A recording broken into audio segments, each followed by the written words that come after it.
Hi, Molls. How are you? I'm good, Gems. How are you? I'm really good. Welcome, everybody. Oh, I'm just about not melting. I couldn't stop laughing as we started, as I saw that it was just me and you, which was kind of what we spoke about earlier. But yeah, welcome everybody to episode 27 of Unminding. Um, Wow. I know. Every time I say it, it's like, wow, that's pretty incredible. I had to double check to make sure that I was right. But yeah, number 27, guys. So That's amazing. it is. Thank you for being on this journey with us. It's been incredible. Yeah, yeah, really though. Yeah, I mean, like 9 months. We could have had a baby. Well, we have.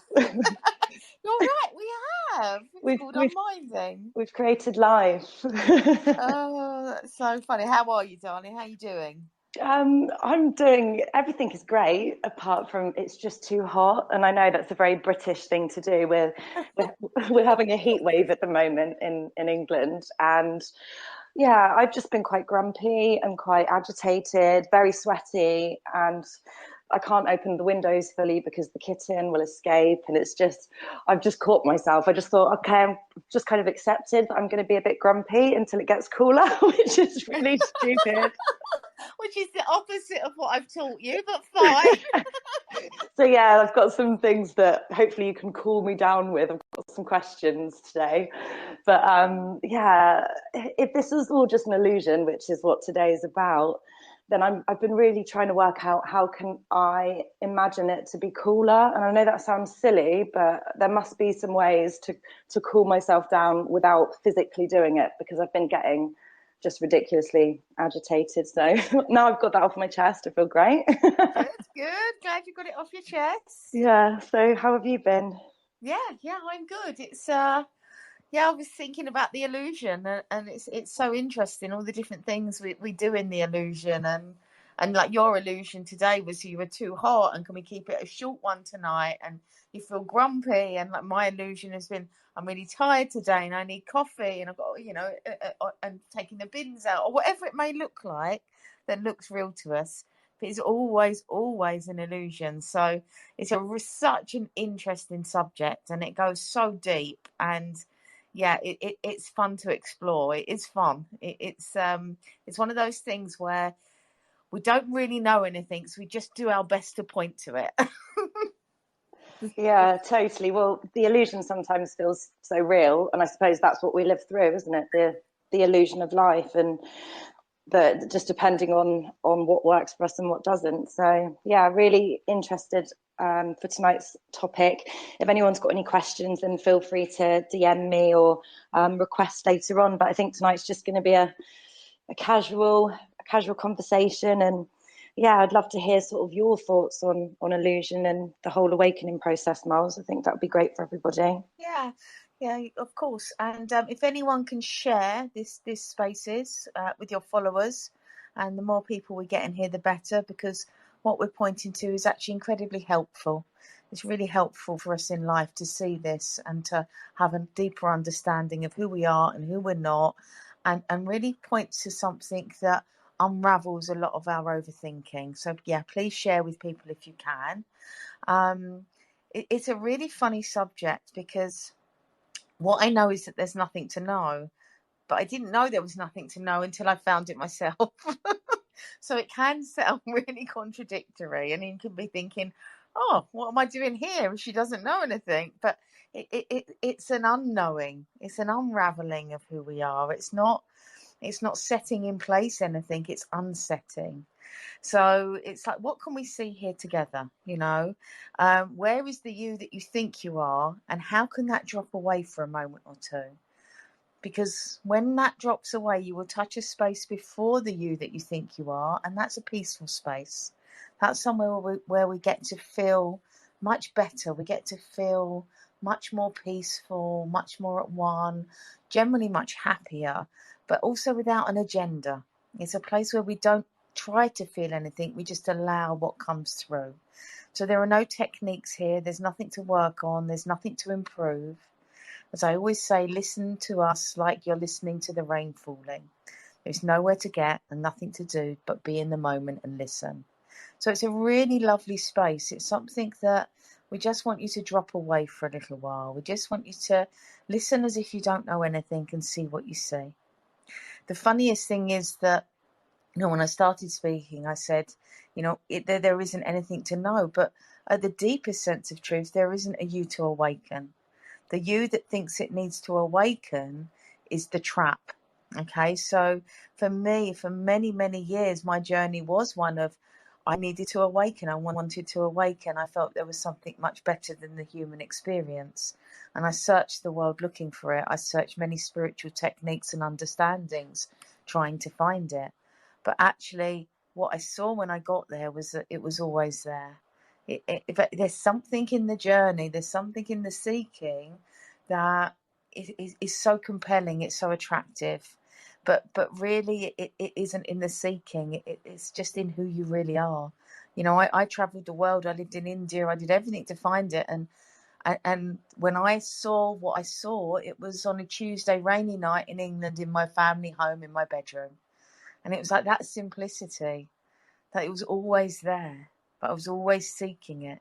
And I think that's the paradox. So this is where we say that, there isn't anywhere to get. And it's hard to see that when you think there is. But when you do see it, it's a liberation, it's a freedom. You are already it. And the other thing, when we say awakening from the illusion, or having an awakening experience, or even to the extreme of talking about enlightenment, is that you are already it, but also it's not special. There's this illusion of it being a special place to get, or a special people. And it's just who we are before thought.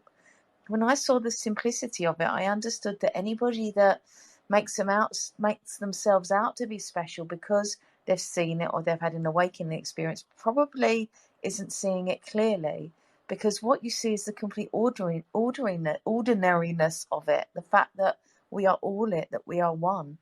There isn't another that can't see it. There's just all of us that can have this shared experience. There's we all exist in this truth. We all come from this truth.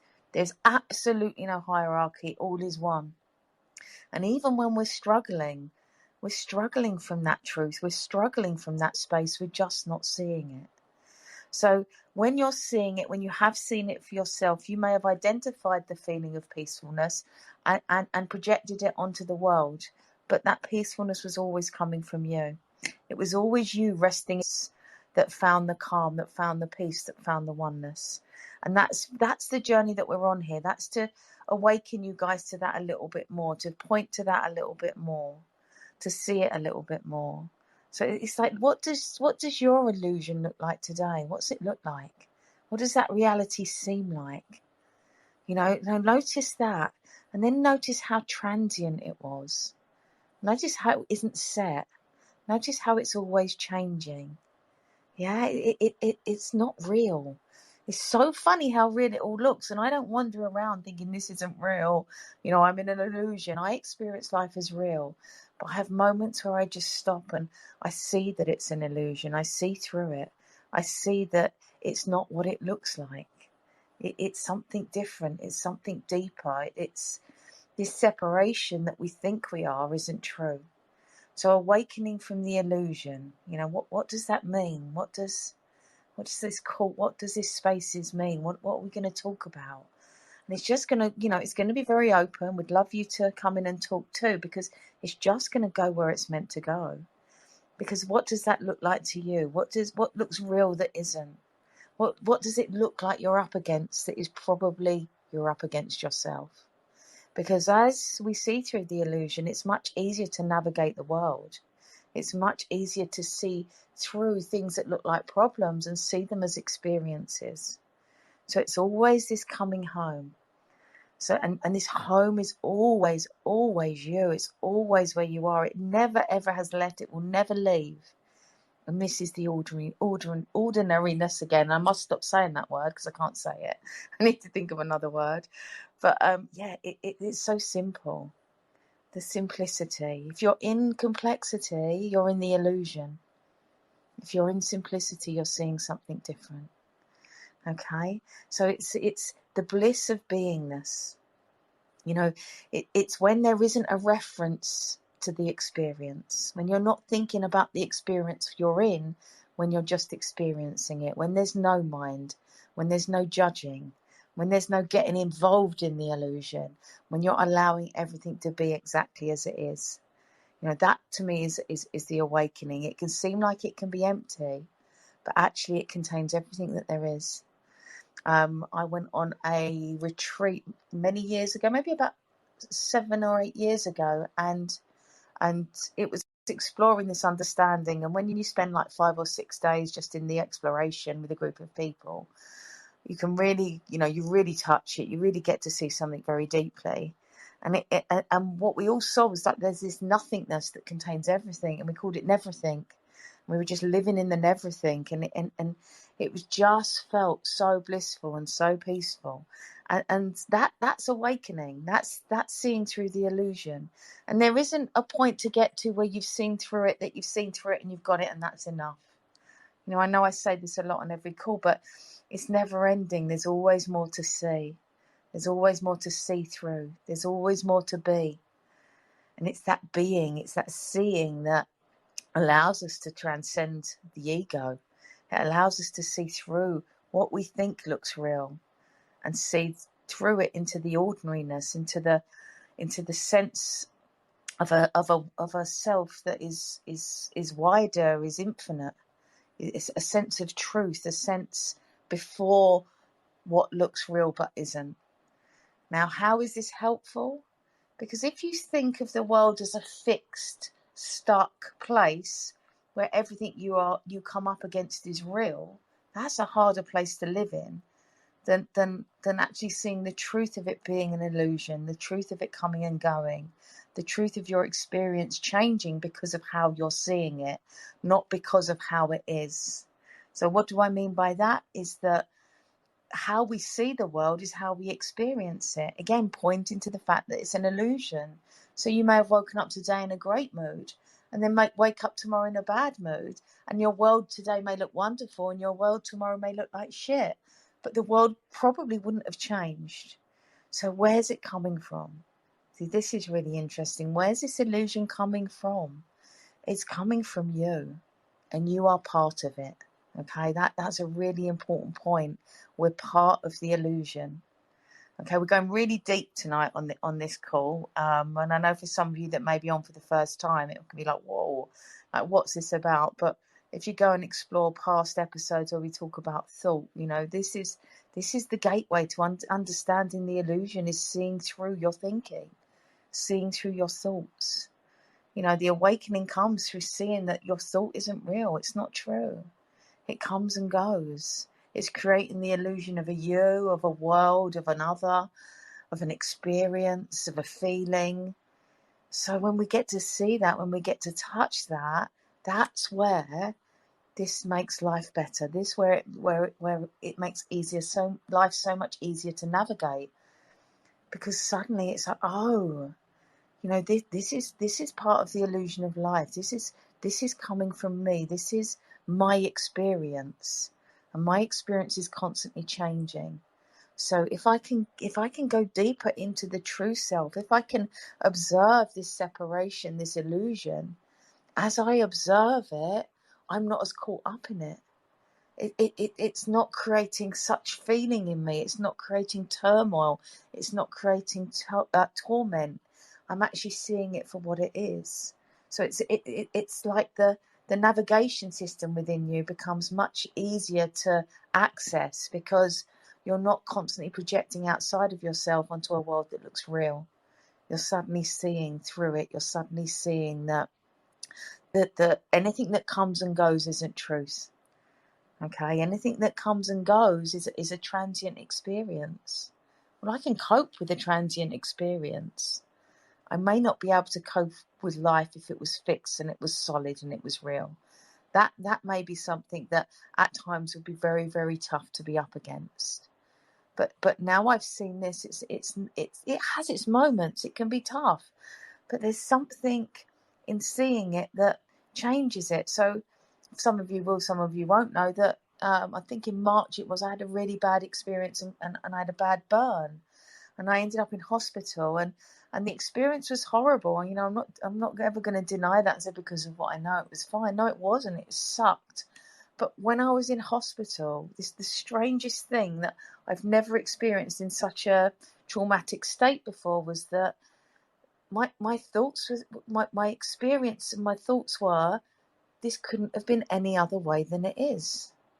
Now that was new for me. That 9 years into the understanding was a fresh experience, because even in trauma, I saw that this was temporary, that it couldn't be any other way, and that there was no option of it being any different. I was in hospital and I was burnt, and that was it. And there, you know, did it make it any easier? I have no idea, because I can't quantify that, because I don't have another experience. I've just had that experience I've not got an alternative to compare it to, but because that was the experience that was on the table. But that was fascinating to me, because that showed me that, wow, there is something in this. There is something, you know, and I know there is, because of how my life's changed so much. But even at the deepest level of being in trauma, that I could see it. Now, again, did it make it any easier? I've got no idea, but it was so interesting to be able to see it. So it's really important. Again, there isn't anything to do here to see this other than listen.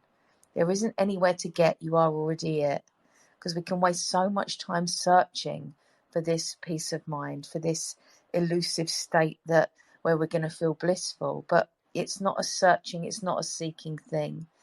It's a dissolving in who you think you are. Yeah, it's a dissolving of the self that allows it to be seen. And again, it's very ordinary. It's an undoing of who we think we are, coming back to who we really are. Okay, so yes, there is an awakening to that can appear to the world. So from an outsider's perspective, it can look like I've had an awakening experience, other people have had it, and there's somewhere to get. It's really important that you see that you're already it, because you have more access to it, in my opinion, when you see that, than if you think it's outside of you, or it's in a doing, or it's in a being. There's a wonderful Wu Wei Wu quote. I did write it down. Let me find it. That points to this, and it is, as long as there is a you, doing or not doing, thinking or not thinking, meditating or not meditating, you are no closer to home than the day you were born. Okay, what that points to me is that we can get really caught. The mind can try and own this. It can think there's somewhere to get, and what he's pointing to there is there isn't a you to get anywhere. Okay, there's just it's the dissolving of the I. It's the dissolving of the you. It's seeing through the separation. It's coming back to source that allows this to be revealed. Okay, because there's a million techniques out there. There's a million self-help things out there that will all say you're going to get it from that. And maybe occasionally it will look like you will, but I can guarantee you it's not from that. It's always from within. You know, there's two people that I know of that have had crazy, insane awakening experiences. Neither of them had read a spiritual book. Neither of them had been seekers. Both had just randomly had very, very deep awakenings. So again, and there's other people that seek and seek and seek and never see it. You know, they're always searching. They're always looking outside of themselves, and they never access this home within. So it's just, you know, let yourself off the hook with this. If this is something you're interested in, just inquire lightly.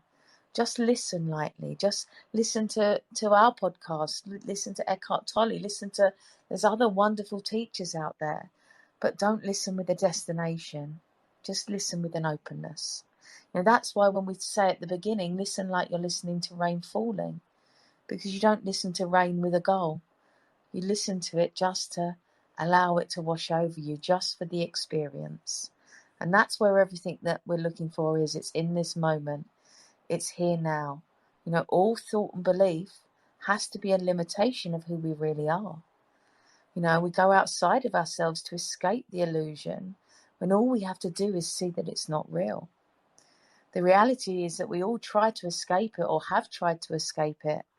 It might be drugs, booze, shopping, sex, work, money, whatever looks real to you that you feel is going to give you the feeling that you're looking for. But even that is just a fleeting illusion of consciousness that creates feeling that is temporary.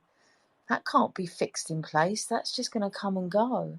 And it may give a temporary feeling of some form of release, but it's not a true release. It's not a release that gives you any understanding. It's not a release that gives you insight, because it's a release that's taking you in the wrong direction. And it's so funny that we do this, because when we wake up to the illusion, we realize that there wasn't anything to escape in the first place. But escaping looks so real. So it's like, so what do you do to support the illusion? What are you doing to escape it? Like, observe that. Don't beat yourself up over it. Don't give yourself a hard time over it. That's enforcing it. But what do you do to keep it in place? What do you do to manufacture a feeling? I still do things to thinking I'm going to manufacture a feeling. I know it's not real. I come out of it and I see what I'm doing. So this awakening is individual, but it takes us all back to being the same. It describes a subjective experience where our ego transcends the ordinary.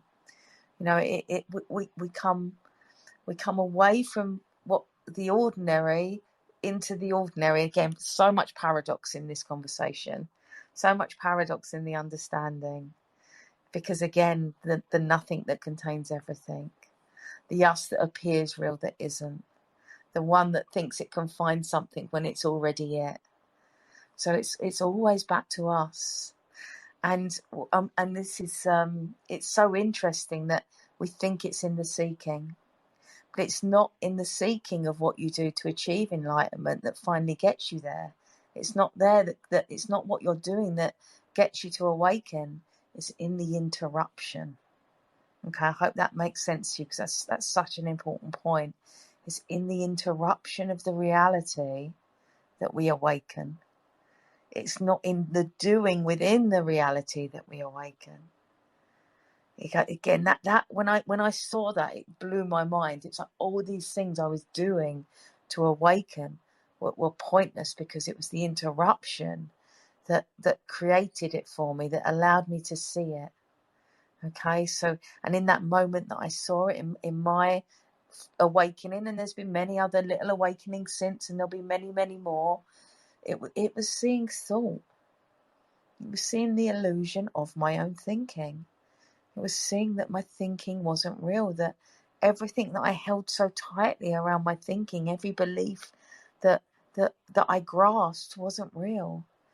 Every past that I thought had harmed me, every future imagining that I thought was fearful and scary, was all part of this grand illusion.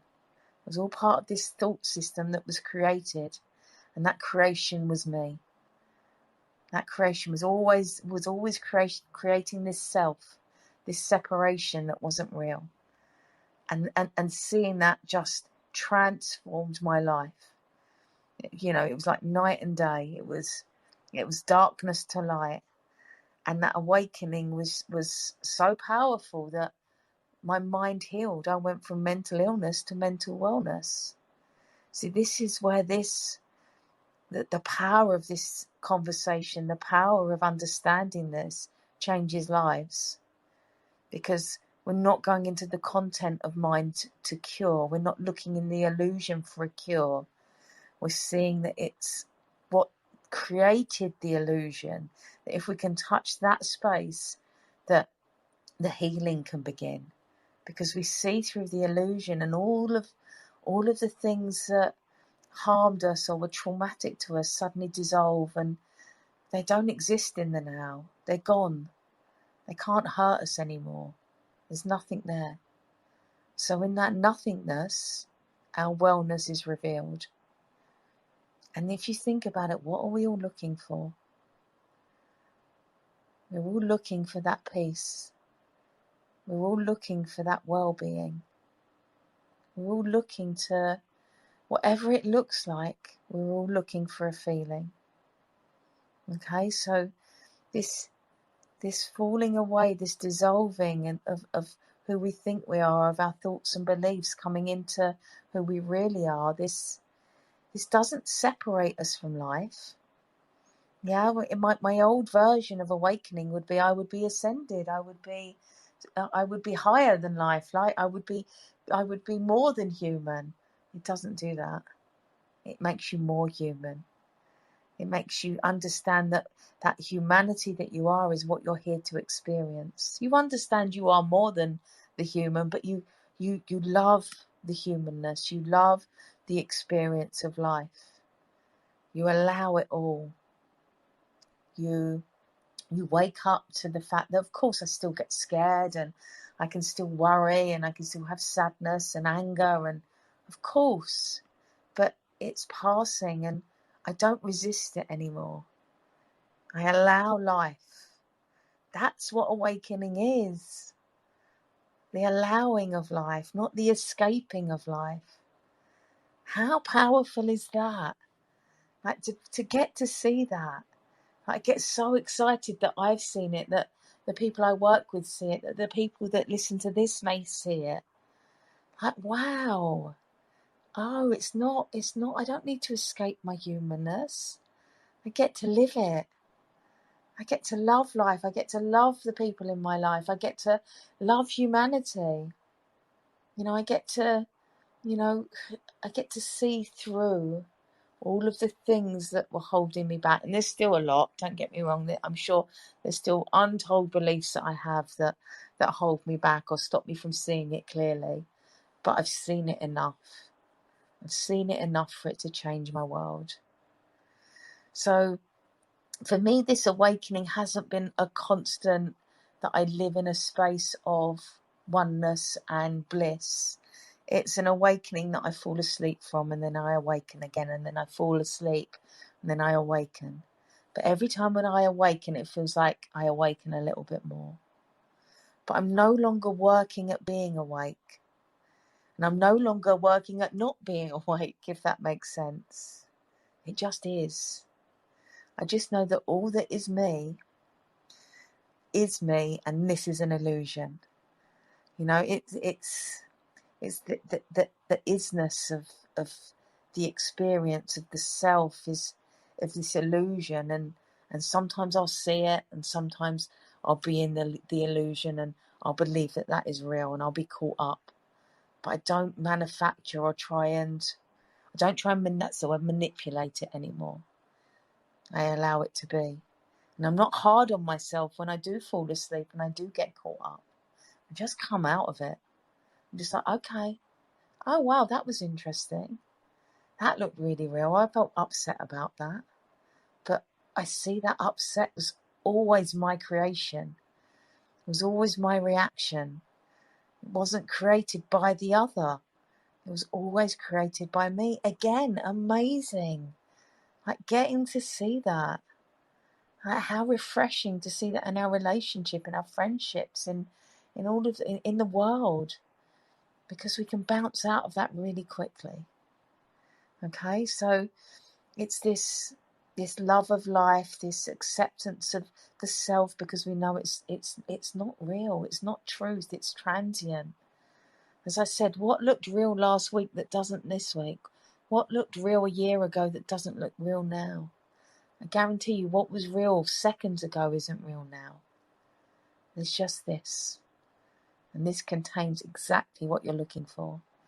And all you have to do is keep listening for it to be revealed to you.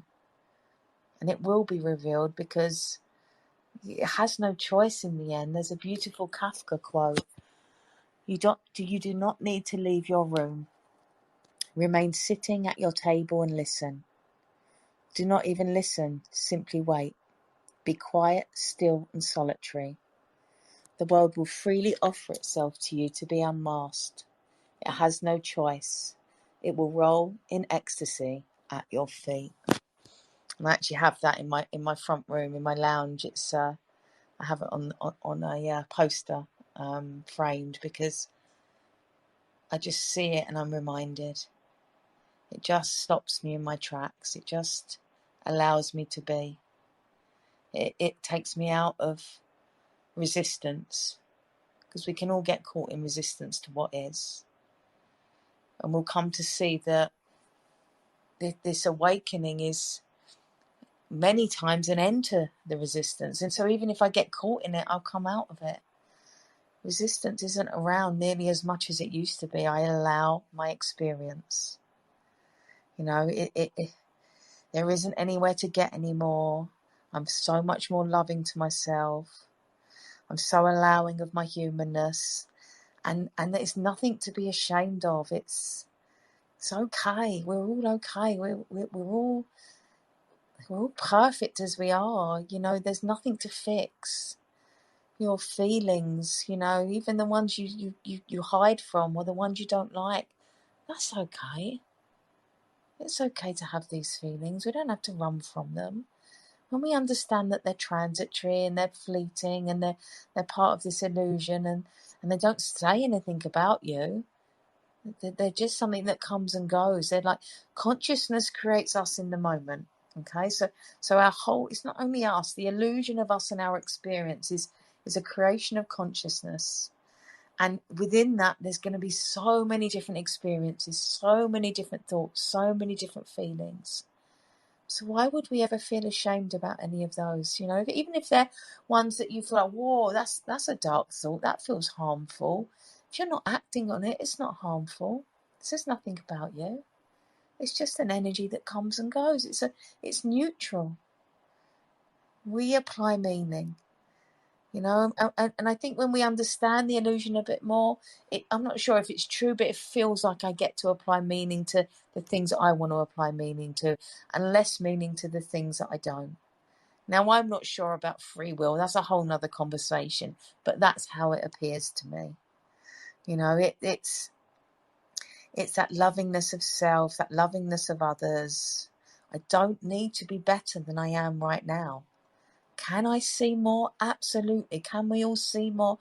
Absolutely. But we just can be open to seeing. We don't have to beat ourselves up. I'm already whole. You're already whole. And we are all part of the whole. You know, we are one. Again, what a thing to see. What a liberation to fall out of the self, to come home. And where does this live? Presence, now. This is where it lives. It's always here. It's, you know, it's not in the illusion of time. It's in the truth of the moment. Sid Banks is the founder of the Three Principles, which is what I teach. And he had a beautiful quote. And it is, the world is a divine dream, suspended between the boundaries of time, space, and matter. And that's the awakening, the divine dream. That's life. We get to see it. We get to play with it.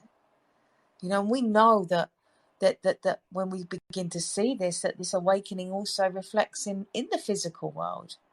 You know, since I've woken up within, I can see through the illusion that the world presents me with.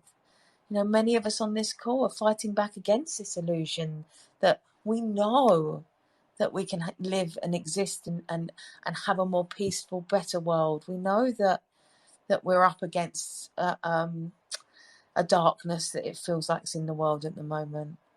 But the awakening allows us to be present, and whatever comes through that guides us through that is perfect. And even in its own way, we are here to experience that. I can't say that, oh, that isn't supposed to be my experience in the world. I wasn't supposed to go through all of the last 2 years or the last however long of all the shit that's been thrown at us. No, that's exactly what we're all here to go through. And what our role is in that is what comes through us, is what the illusion presents. That's coming back to, again, easier to navigate. No resistance and allowance. That doesn't mean we're passive. It doesn't mean to say we do nothing. We know, you know, I know a lot of you on this call. I know what you're doing. It's amazing. You know, there's amazing people, and the fact that we've all coming together and having calls like this. How many people actually sit on a call and explore who they are or who they're not, and come home, see through the self?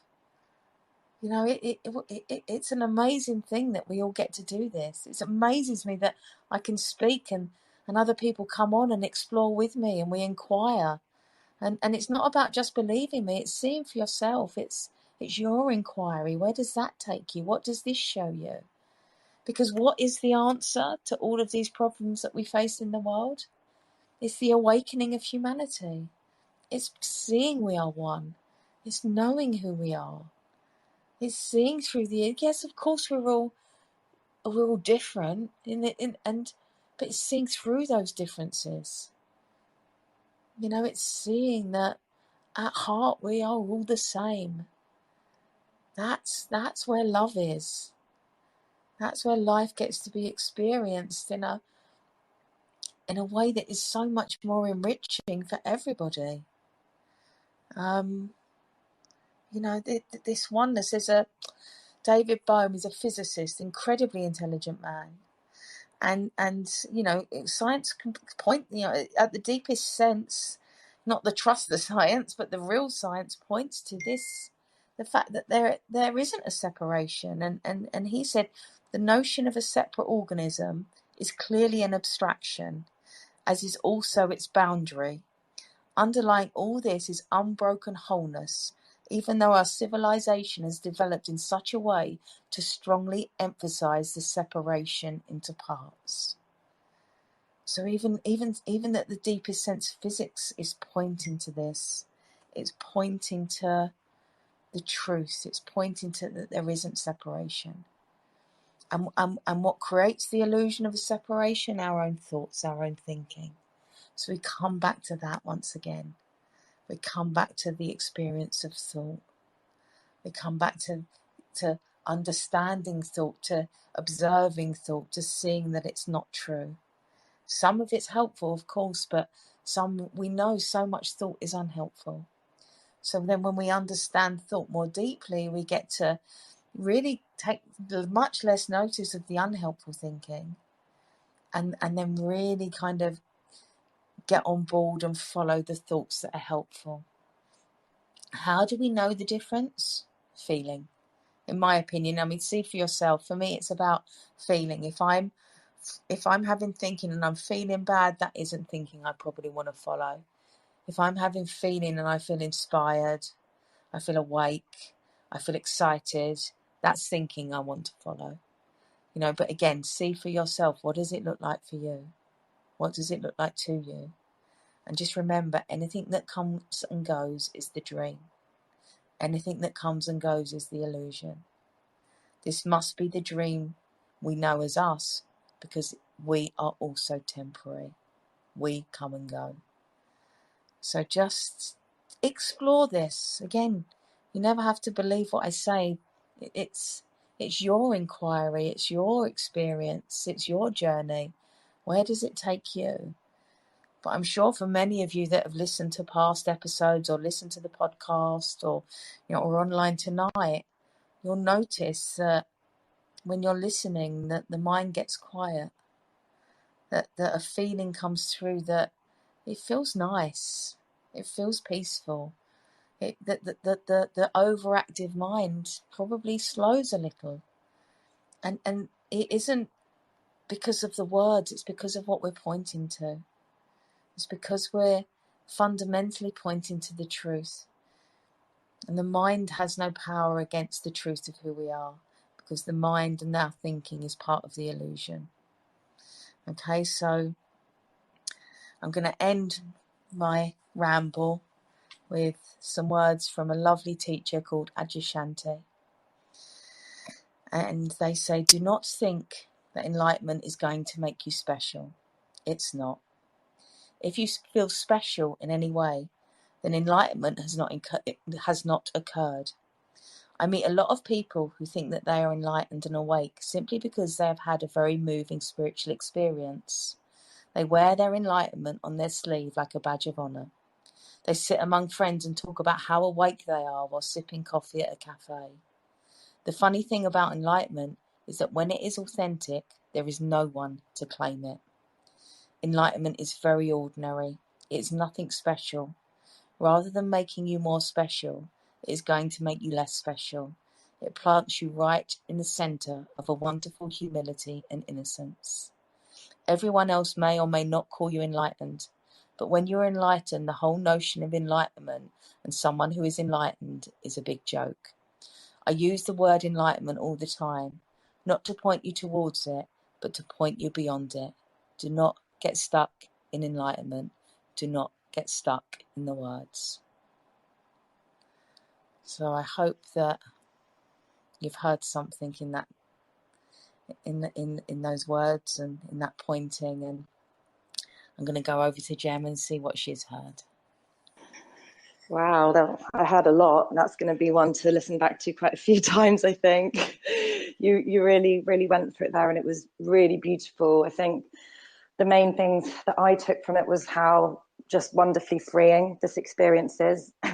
In the searching for something else to free you, you don't realize how much sort of effort and energy you're putting in completely the wrong direction. And as you know, I was doing that for sort of a very long time, and just knowing that it's self-acceptance, self-ownership, there can be no victim mentality. So whenever you get tied up and you feel like you're a bit lost or things aren't sort of working out for you, it's generally because you're agreeing or accepting the reality which is not actually true. So all these stories that we think that we are, these stories that we've told ourselves, these self-limiting beliefs, it is the undoing of that. There's nothing more to learn. It's just the taking away of what we believe to be true. And it is just so incredible. It sounds complicated and it sounds like there are things to do, but there is nothing. Just like Molls says, just being in the conversation, being around it, everything slowly changes. When I look back, it feels like a huge shift, but it's like sort of every day you notice things, and yeah, of course, sometimes you fall back into the illusion, but once you see it, you can't unsee it. And that's just a really, really beautiful place to sort of, or foundation to stand on almost. So yeah, I mean, we did have quite a few questions, and they go back to some of the things that you mentioned. I mean, people are evidently and so rightly quite upset about the whole last 2 years with COVID, the wars, and people are saying, okay, is that an illusion? Is it everybody agreeing that this is happening? It can be quite confusing if you believe this is an illusion and we're all having to deal with this. Does that make sense? Yes. Okay. There's a quote. I don't know who said it, but life is an illusion, although a very persistent one. So, yeah, of course, those people that are up against, people that are in a war in this world that we live in this, we really feel like we're up against it. But as far as I can, again, my experience is that it's an illusion. When I've seen through it, when I've had moments where I've dropped out of my intellect, when I've dropped out of my conceptual mind, and I've had this experience of oneness, it's an illusion. That's all I can say from my view, how I see it. It's and again, it's not only me, it's many spiritual teachers, many spiritual texts, very ancient spiritual texts will all point to the same thing. Now, can that illusion sometimes be fucking tough? Yeah, absolutely. Does it appear really real? Yeah, absolutely. But as far as I can see, it's this duality of life, this creation and destruction. We appear, then we disappear. Now, again, I studied near-death experiences when I was younger. I found them fascinating, and they all point to it as being an illusion, that they've got to come back and play the game for the people that come back. So yes, but I totally understand that how real it feels, because yeah, for me too, a lot of the time it feels very real. But I know if I could wave a wand and all of you could drop out of your conceptual mind and your thinking and touch that space, that I'm pretty sure everybody would see that too. And a lot of you probably have, You know, again, I'm not special. We're all the same. We all get to see this, but of course, I'm not denying. See, we don't want to spiritually bypass. You know, I'm very careful in my work that I don't say, "Well, yeah, that's just an illusion." You know, don't worry about it. It's like, no, you wanna sit with people. You want to explore their experience. You want to get to know them. You want to acknowledge what appears real to them. But then you want to hold their hand and show them that the only reality is the moment that they're in. Can you see how that's really helpful? So even someone that's been in a war, like as your question pointed to, is once that's over, where's their experience coming from? Their experience is coming from them. It's coming from thought. Even when it's coming through them in the moment, it's still their experience. Their reaction is coming from them. So it's that guidance of course, I see it as an illusion. You know, that's what I've seen for myself. But I'm also aware of how real it can feel, and how our feelings can really catch us, really make the illusion seem fixed, seem tangible, seem like something that we're really up against. But I know that we all have the ability to see it for what it is, and to flow, and to be guided from within, and to really wake up and have a new experience of ourselves, of life, of the people in our lives, of all of it. Again, that doesn't make us passive. It doesn't mean that we don't do anything. It means that we create podcasts and we help people, and we see what's going on in the world, and we start petitions, or, you know, post stickers everywhere, whatever it is. But we do it with a knowing of who we really are. Does that answer the question, Gem? Yeah, it really does. And I think it kind of goes back to, well, I suppose the old question of, are we living in a simulation? And maybe it's a self-created simulation, I'm kind of thinking now. You know, it is so interesting. And I think having this understanding, really, it puts you in a position to be able to deal with whatever's in front of you much more easily and productively, with situations like COVID or whatever else is going on in the world. If you want to be somebody who makes a difference, then you can come at it with a real strong, like the cult guys, you know, look at what they've done. And we've got loads of you in tonight, so thank you so much. We see you all. Yeah, we love you guys. We do. You're the best. And it's just like what they've done. You know, they've taken a situation that we've been told can't be changed, and they've done it. They're changing it. So it really puts you in a place of non-victim mentality. It allows you to just, you know, pull your socks up and just do what's right and true for you from your true being, rather than one of fear and scaredness. So yeah, it's quite incredible. But what are your thoughts on it being a simulation, whether self-created or like the Matrix, you know? I see it from a deeper spiritual aspect than it just being a simulation, like a machine simulation, which I think is what you're pointing to. So I don't know. So for me, yes, it's a simulation, but it's much deeper than people that point to a simulation see it. In my experience, again, I want everybody to have their own experience. Like these are great calls. It's great working with somebody that points to this, because it shows you your areas where you need to you can be undone. I love that you said undoing, the undoing of who we are, Jen. That's beautiful. It's so where do we need to be undone? Okay, so as that gets undone, what do you see? So for me, no, simulation is a bit too cold and hard. I'd rather I see it more softly, more luminous, brighter. It's like the energy of creation, and I guess for me that's more loving than the simulation sounds harsh. But then knowing who I am and my character, I'm going to want to see it like that as well. So, but again, it still points to the fact that it's an illusion. So there's many very, very smart people that see it as an illusion, even if they don't see it as a spiritual illusion, which again is really, really fascinating to me, because we're all pointing to the same place in a different way. Yeah, and I suppose nothing is wrong or right. It's just how the person sort of sees it at that time. Perfect. But with the undoing, it's that's sort of solidified in my mind for a short time tonight, because it's like all the things that I used to not like about myself were all, when I actually looked at them, they don't exist. They really don't exist. And they're things that, something might have sparked from years ago that I've just decided to believe.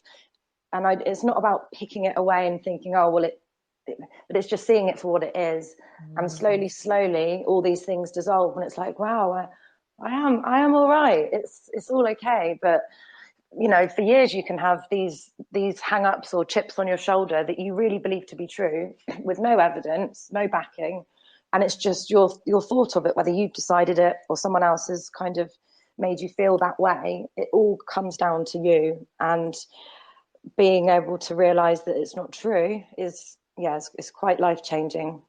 But yeah, like you said something earlier about how our experiences change just by the way that we see it, never to do with what it is. And it's like going back to when I was so hot at the beginning of the call. I'm actually a bit cold now, and I just remembered, like, honestly, I went to go and get a cardigan when you were speaking, and I thought this has got to be another cosmic joke, because I've not been able to sleep for a few days. So if anyone needs cooling down, Molls is good at that as well. But yeah, it's just been really interesting. And I wish I'd messaged you a few days ago. So now, how can I get colder? You would have said, just stop thinking about it, you twat. Literally would have said that. Exactly.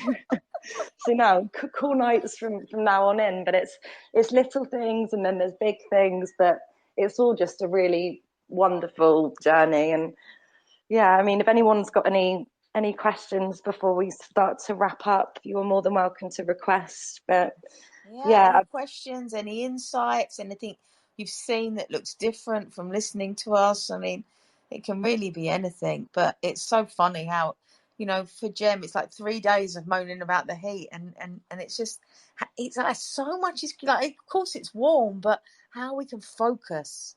So her focus was on the heat, and that was all she could experience, and that's what we're doing all the time. We're all doing that all the time, and it's okay. But knowing that that's what we're doing is the difference here. Whereas before we didn't. Before this understanding, for me, it's like I could be caught up in my head or caught up on a subject, but it would look really real. And now suddenly it's like, oh, okay, that's me again. Oh, that's me again.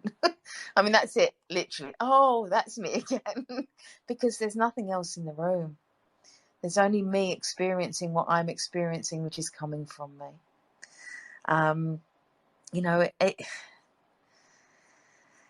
We can run away from these conversations as well. It's really interesting. We did a talk last week on the ego, and it's our least, I think, of recent episodes, our least listened to.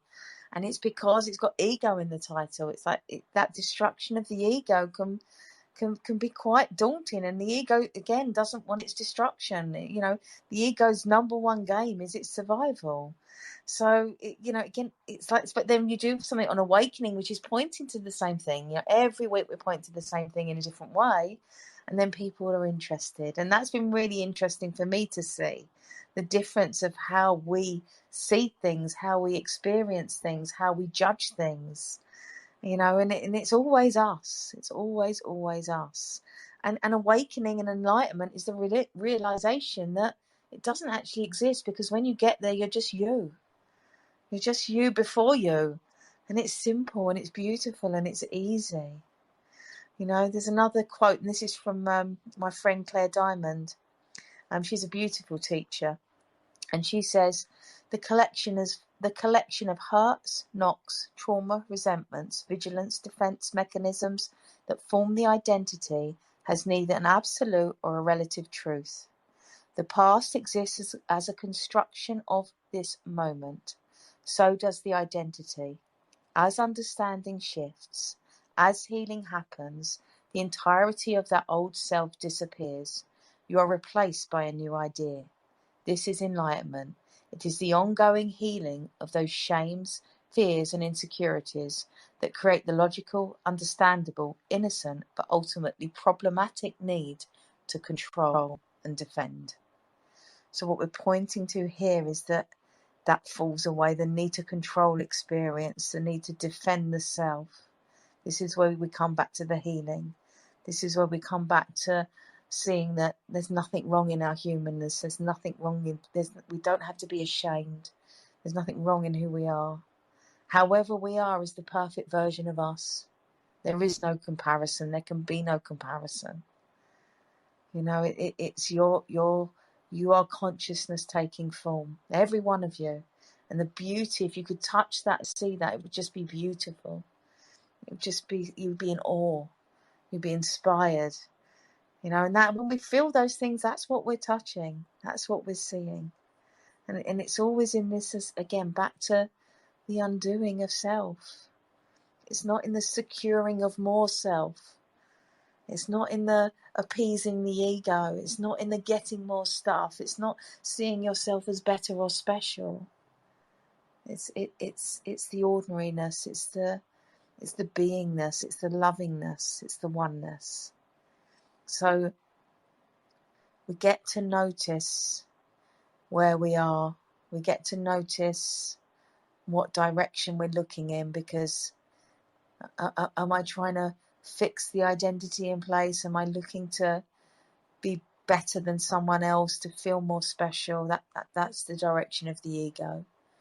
Or am I coming home to oneness? Am I being loving? Am I seeing that we're all the same? You know, it's there. That's where the answers that you seek they always lay there within you. And it's the bright lights of the world, the bright shiny lights of the world of form are such a distraction, and they're so in your face. But what we're looking for isn't out there. We can play out there. It's lovely to play out there. But really, the juice, what we really want, is already inside. It's the diamond in our pocket that we do not know is there. Always there. It will never leave. Yeah, it's a beautiful exploration. It really is. Gems? Yeah, it's just really reminds you that everything was always okay, but the good thing is that now it can always be okay. Just the seeing of it and the understanding. I'm conscious we do have a couple of requests now, Moles. Okay, yeah. Yeah. So Yeah, if we we go do with, those, yes. if we go with Colted first. Welcome, Colted. Nice to have you here. Hi, Colted. Oh, hiya. Sorry, mate. How you doing? We're good. We're good, I think. I know you are. No, it's always am. You know, there's always problems, but you have to override them. But you know, I don't know. When I carrying on from the tweets I was sending to you guys earlier, it's. I mean, I don't have a specific question because every time I listen to you, I mean, you were saying earlier is I just your voice, the way you speak about things, it just relaxes me completely, and it's like, oh, I'm away from the world for a bit, and it's just so lovely to go into that little world for a bit, because obviously life is very chaotic. I think for most people at the moment, lots of worries and lots of stress and whatever. But it's just generally it's like you know, I also, every time you guys speak, I think I've got 1,000 questions. It's like, oh, okay. But by the time you get to speak, there is not a specific question. I mean, you could say to me anything right now, and I would tell you my life story, and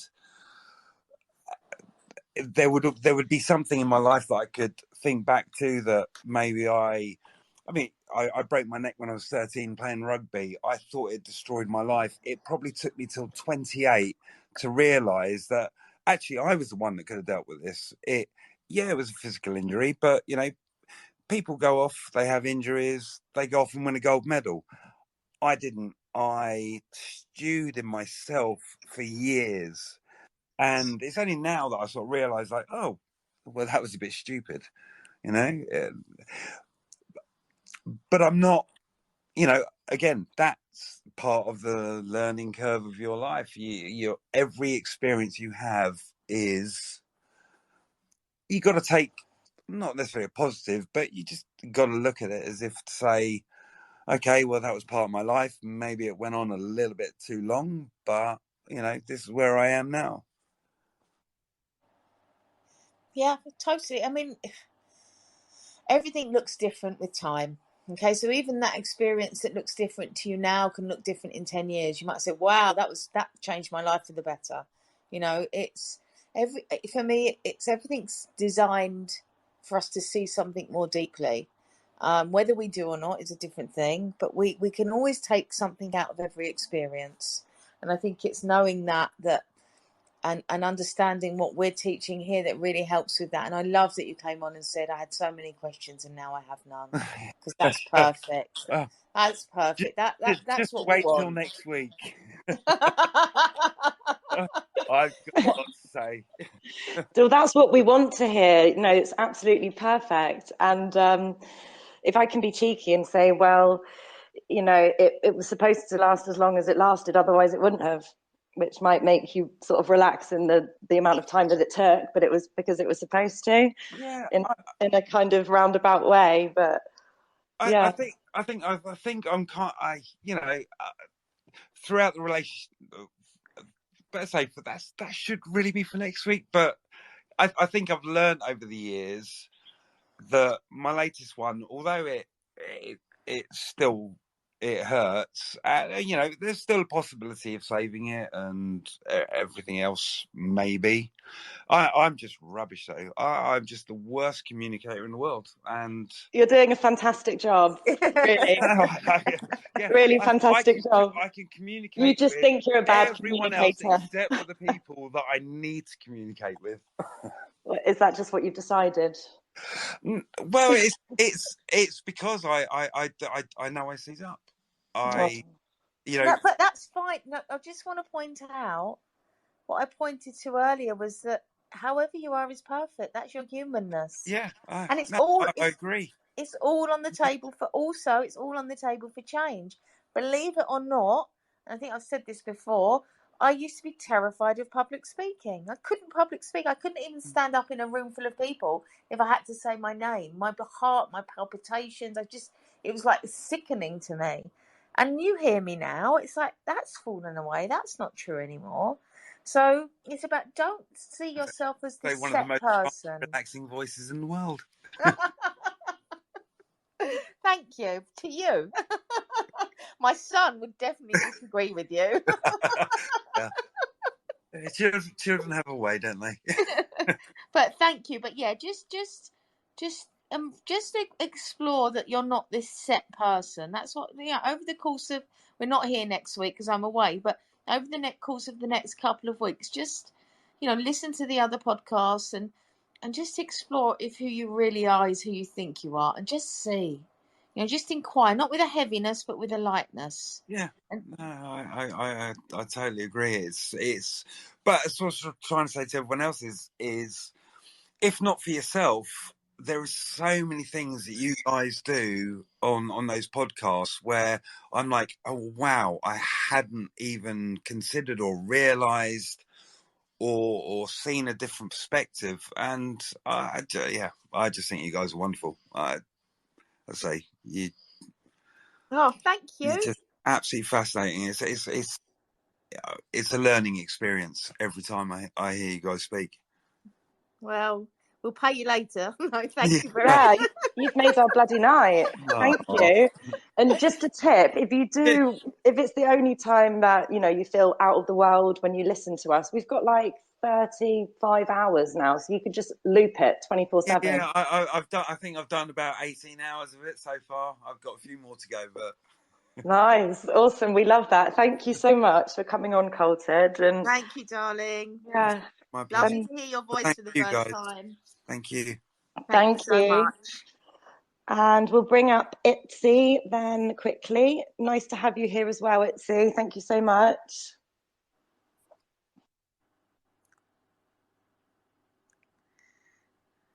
Hi, Itzy. Are you there? Yes, hello. How are you? Hi, how are you? I'm doing really well. Good. How are you? I was so happy I came into this space because your voice is like melting velvet and caramel. It's so good. I was like, this is magical. Well, thank you. I will take that and I'm going to write it on my website. Thank you so much. Did you have a question or an insight? Yes. Okay. So I'll just introduce myself first. I'm Felicia, and my company is called It Is I. So yeah, I wanted to first tell you thank you so much. I really, really appreciate both of you. And I also appreciate everyone else in this space. So you all are amazing. But I was just like, as I was listening to it, I felt like I was like a leaf in fall, like just like slowly drifting down the more you spoke into my body. And I was like, oh my gosh, this is amazing. So you're magical to start. But I wanted to ask a question. I was wondering, do you feel like everything is already done? Or are you more so in the thought of like we are creating things through our thoughts as we go along?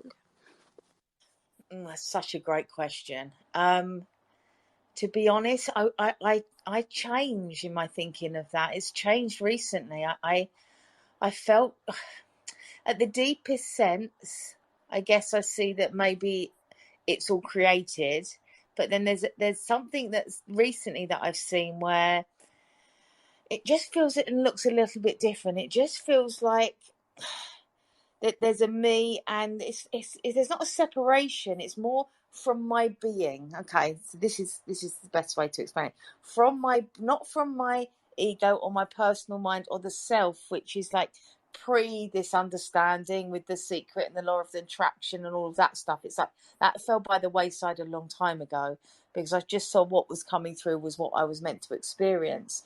But recently, over the last 6 months, there's been a tapping into my being, and from that space getting to know what I really want.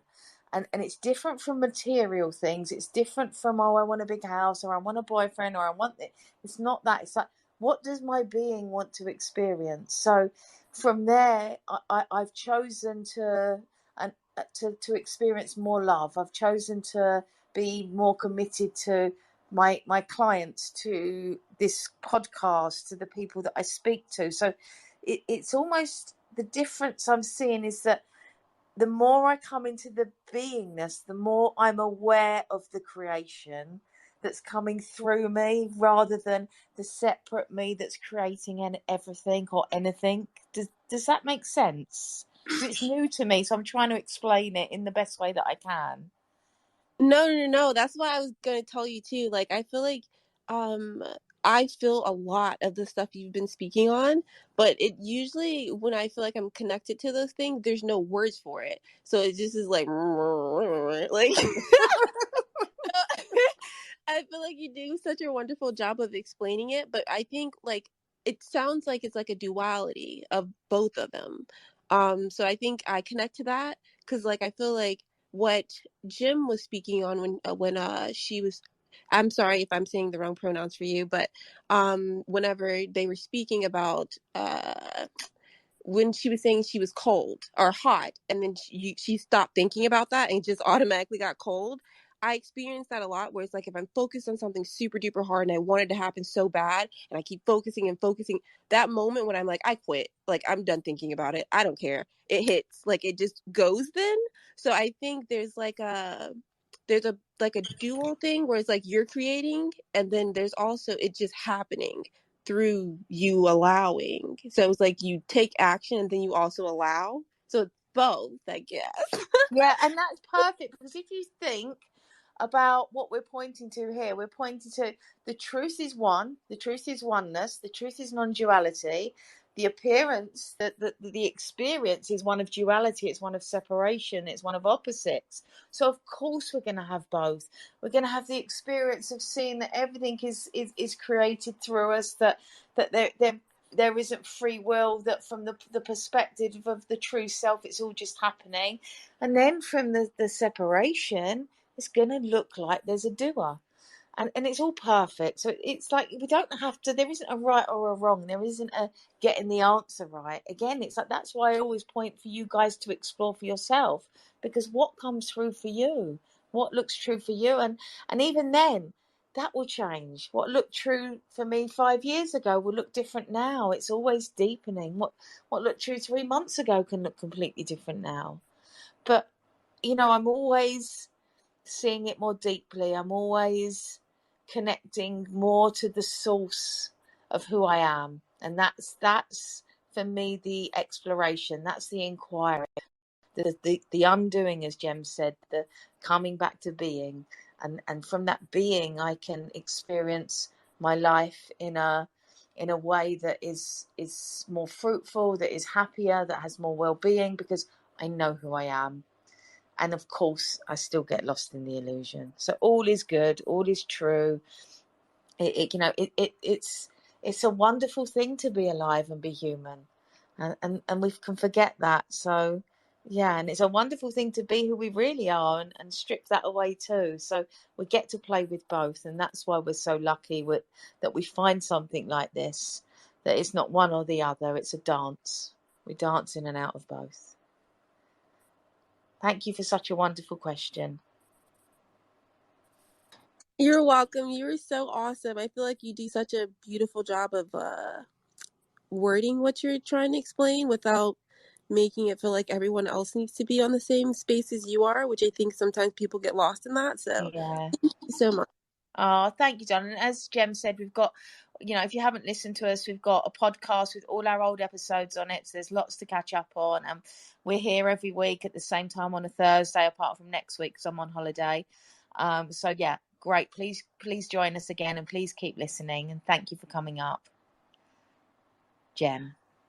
Yeah, thank you. It is I now. Sorry, I mispronounced you, Itzy. So, no, thank you. And we've had some, really wonderful speakers and a lot of compliments in the last 5 minutes, Miles. I might have to go back and listen to the ego one from last week. And did you just say that you don't have a boyfriend with a caramel voice like that? So, lots to discover here. Wow, it's been a really, really wonderful conversation, and thank you for all being here. I see all the same faces every week and the new faces, and everyone's here for the full hour, so it means so much. If you've heard anything or something's really touched you, or you think that it will help somebody else, then please share this episode and go back and listen to the other ones. We're on all platforms now, but if you could listen to us through Fountain, it's podcasting 2.0, so you earn Satoshis for every time you listen. You can also boost us and send us messages, so it's a much better way than doing this sort of old-fashioned ones, if you like now. But yeah, I've posted that up the top, and even if you listen to us on iTunes and Spotify, you could give us some stars, because that really helps us. And yeah, just thank you for keep putting the word out. If you want to support us, then all of the information is at www.theunmindingproject.com. And we're always here to DM if you have any subjects or topics or just questions that you want us to discuss. That's what we love, because we're a community project and we want to deliver what the community wants and needs. So yeah, just thank you all so much for being here. And yeah, love you all very much. Yeah, thank you guys, and please share. Please tweet about this episode. Please share it with your followers. The more people that we can reach, the better. And I'm just going to leave you with another quote from someone called Enza Vita. Thank you, Jem, as well, for being a wonderful co-host, of course. True freedom is when all the stories, all the insights, all the realizations, concepts, beliefs, and positions dissolve. What remains is what you are, a vast, conscious, luminous space, simply resting in itself, not knowing a thing, at the point where all things are possible. So thank you everyone for joining us. We love you very much. We appreciate you all. We won't be here next week. There may be an impromptu quick one at some point while I'm away, but if not, we will see you the week after. Thank you again.